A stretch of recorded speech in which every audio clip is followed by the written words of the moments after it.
આજે શરદ પૂર્ણિમાનો અવસર છે અને શરદ પૂર્ણિમા હોય એટલે દૂધ પૌવા ખાવાનું પણ અનેરું મહત્વ છે. વડોદરા શહેરની વાત કરીએ તો શહેરમાં અલગ અલગ પ્રકારના પૌવા મળે છે. દૂધ પૌવા આજે વિશેષ ખાવામાં આવે છે. શરદ પૂર્ણિમાના દિવસે દૂધ પૌવા ખાવા માટેના અલગ અલગ કારણો છે.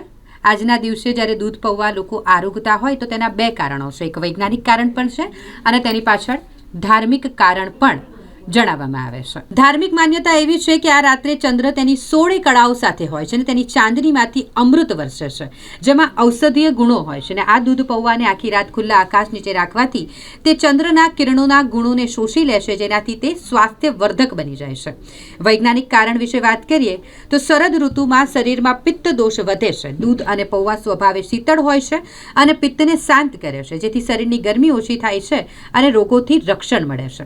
આજે જ્યારે શરદ પૂર્ણિમા છે અને દૂધ પૌવા ખાવાનું અનેરું મહત્વ હોય ત્યારે તેના ધાર્મિક કારણ અને વૈજ્ઞાનિક કારણ બંને વિશે વાત કરીએ તો દૂધ પૌવા ખાવા એ શરીર માટે અને મનની શાંતિ માટે પણ ખૂબ જ સારા ગણાય છે. હા, સાંજે પૂજા છે એની સાથે પૂજા કરીને પ્રસાદની જોડે પૌવા ખાય. પ્રસાદીમાં પૌવા પૂનમની નિમિત્તે શું ખાસ કરીને વાત કરીએ તો કેટલું વેચાણ કેવું છે કે એ થોડી ગરાકી ઓછી છે. હજુ સાંજે ગરાકી નીકળશે.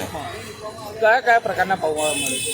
કસાટા પૌવા હોય, ચોકલેટ પૌવા હોય, કેસર પૌવા હોય કે ઇલાયચી પૌવા હોય ને સાદા દૂધ પૌવાના પૌવા હોય.